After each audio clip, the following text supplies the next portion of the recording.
प्रधानमंत्री नरेंद्र मोदी और अमेरिकी राष्ट्रपति डोनाल्ड ट्रंप ने फोन पर बातचीत कर भारत अमेरिका रणनीतिक साझेदारी की प्रगति पर विस्तार से चर्चा की।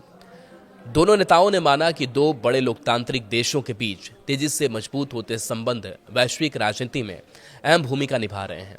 बातचीत का मुख्य फोकस रक्षा, ऊर्जा, सुरक्षा और व्यापार जैसे क्षेत्रों में सहयोग को और गहराई दे रहा है। मोदी और ट्रंप ने भारत अमेरिका व्यापक वैश्विक रणनीतिक साझेदारी की समीक्षा करते हुए द्विपक्षीय सहयोग में हो रही निरंतर मजबूती पर संतोष जताया। दोनों नेताओं ने इस बात पर जोर दिया कि व्यापार बढ़ाने के लिए गति बनाए रखना आवश्यक है। इसके साथ ही दोनों ने यह भी माना कि आने वाले समय में दोनों देशों को नई तकनीकों, रक्षा और सुरक्षा में आपसी सहयोग बढ़ाने की जरूरत है। बातचीत के दौरान दोनों नेताओं ने कॉम्पैक्ट कार्यक्रम पर भी चर्चा की। यह कार्यक्रम 21वीं सदी के लिए दोनों देशों के बीच सैन्य, तकनीकी और व्यापारिक सहयोग को मजबूत बनाने पर केंद्रित है। मोदी और ट्रंप ने महत्वपूर्ण तकनीकों, ऊर्जा और रक्षा क्षेत्रों में साझेदारी बढ़ाने पर सहमति जताई।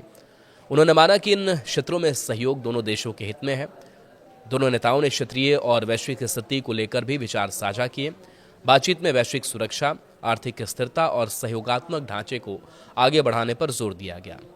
दोनों देशों ने माना कि कई मुद्दे ऐसे हैं जिन पर मिलकर काम करने से प्रभावी समाधान निकल सकता है। मोदी और ट्रंप ने साझा चुनौतियों से निपटने के लिए तालमेल बढ़ाने पर सहमति जताई। बातचीत के दौरान दोनों नेताओं ने कहा कि भारत और अमेरिका के बीच मजबूत और भरोसेमंद रिश्ते भविष्य की वैश्विक व्यवस्था को संतुलित और सुरक्षित बनाने में महत्वपूर्ण भूमिका निभाएंगे। दोनों नेताओं ने संपर्क बनाए रखने और आगे भी नियमित बातचीत करते रहने का निर्णय लिया। उनके अनुसार निरंतर संवाद से द्विपक्षीय संबंध और बेहतर होंगे और दोनों देशों के साझा हितों को और मजबूती मिलेगी।